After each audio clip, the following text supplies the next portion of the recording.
ब्रह्मा जी बोले, विष्णु, फाल्गुन मास में शुक्ल पक्ष की सप्तमी को उपवास करके भगवान सूर्य नारायण की विधिवत पूजा करनी चाहिए।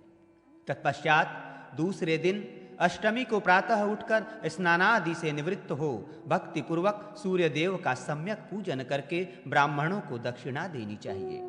श्रद्धा पूर्वक भगवान सूर्य के निमित्त आहुतियां प्रदान कर भगवान भास्कर को प्रणाम कर इस प्रकार प्रार्थना करनी चाहिए। प्राचीन समय में देवी सावित्री ने अपनी अभिष्ट सिद्धि के लिए जिन आराध्य देव की आराधना की थी, वही मेरे आराध्य भगवान सूर्य मेरी सभी कामनाओं को प्रदान करें। देवी अदिति ने जिनकी आराधना करके अपने सभी अभिष्ट मनोरथों को प्राप्त किया था, वही दिवसपति भगवान भास्कर प्रसन्न होकर मेरी सभी अभिलाषाओं को पूर्ण करें। दुर्वासा मुनि के शाप के कारण राजपद से च्युत देवराज इंद्र ने जिनकी अर्चना करके अपनी सभी कामनाओं को प्राप्त कर लिया था, वही दिवसपति मेरी कामना पूर्ण करें। हे गरुड़ध्वज, इस प्रकार भगवान सूर्य की प्रार्थना कर पूजा संपन्न करें। अनंतर संयत होकर हविष्यान्न का भोजन करके फाल्गुन चैत्र वैशाख और ज्येष्ठ इन 4 मासों में इस प्रकार से व्रत की पालना करने का विधान है। भक्ति पूर्वक करवीर के पुष्पों से 4 महीने सूर्य की पूजा करनी चाहिए। कृष्ण अगरू की धूप जलानी चाहिए और गो श्रृंग का जल प्राशन करना चाहिए तथा खांड मिश्रित पकवान्न का नैवेद्य देकर ब्राह्मणों को भोजन कराना चाहिए। आषाढ़ आदि चातुर्मास में पारण की क्रिया इस प्रकार है। इन महीनों में चमेली के पुष्प, गुग्गुल का धूप, कुएं का जल और पायस के नैवेद्य का विधान है। स्वयं भी उसी पायस के नैवेद्य को ग्रहण करना चाहिए। कार्तिक आदि चातुर्मास में गोमूत्र से शरीर शोधन करना चाहिए।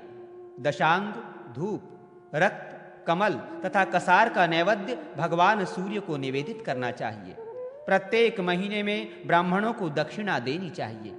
प्रत्येक पारणा में भक्ति पूर्वक सूर्य नारायण को प्रसन्न करने का प्रयास करना चाहिए और यथाशक्ति संचित धन का दान करना चाहिए।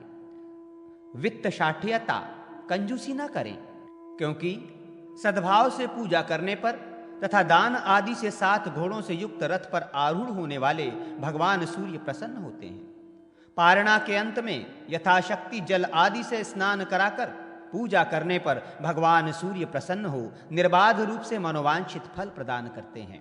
ये सप्तमी पुण्यदायिनी, पाप विनाशिनी तथा सभी फलों को देने वाली है।